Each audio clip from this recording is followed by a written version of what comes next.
قبل رمضان ب5 ايام 3 شباب حلوين قرروا يفتحوا عربيه فول في كامب شيزار ويشغلوها بنفسهم، وناس كتير ظنهم انها مش هتشتغل، وزي ما انتم شايفين ده اللي حصل لما نفذوها، وانا جيت اجرب بنفسي بيعملوا ايه. لو احنا هتحس ان فيديو النهارده من عربيه فول عاديه، وهي فعلا عاديه، بس اللي بيقدمه مش عادي. ما تيجوا نشوف.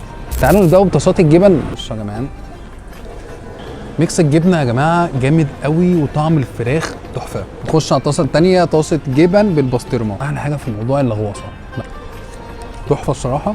النوع هنا مظبوطه ومش زايده عن اللزوم، ما تقلقش مش هتعطش لما تيجي هنا. تعالوا بقى يا جماعه نجربوا الفلافل اللي من ايجيبت. ليه بيقولوا من ايجيبت؟ عشان الفلافل دي ما بتبقاش محشيه حاجه عاديه، هي محشيه جبنه. فتعالوا بقى نشوفوا بقى الله على القرمشه. سامعين القرمشه ولا لا؟ بس الفلافل طعمها حلو قوي، اللي فيها جبنه كيري. خش على ايه تاني؟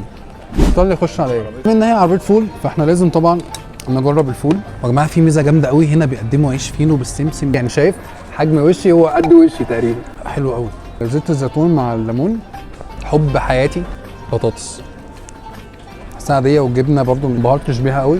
خش بقى على الجبنه الكيري، هو عامل ميكس منها بالزيتون، وعامل شويه حبشتكنات كده حلوه. دي تطري على قلبك، تحدق وتيجي على دي كده تطري على قلبك. جبنه القريش، انا من عشاق الجبنه القريش يا جماعه. لو ظابطه ملح وحطت عليها زيت زيتون كيف منها قوي. لا الجبنه عايزه تظبط شويه في الملح. خش بقى على البطاطس المهروسه، حلوه.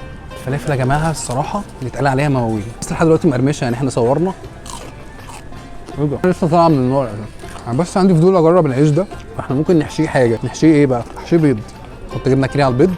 لما خلف الكواليس اخويا صلاح هو اللي رشح لي ان انا احط جبنه على البيض، جبنه كيري على البيض. حصل لي حاجه يا جماعه، انا بقول لكم اخويا صلاح هو اللي عمل فيا كده. بلغوا عليه. في ايه يا اهم حاجه؟ ده عك كده صح؟ صلاح زي الزفت. ملوش اي طعم.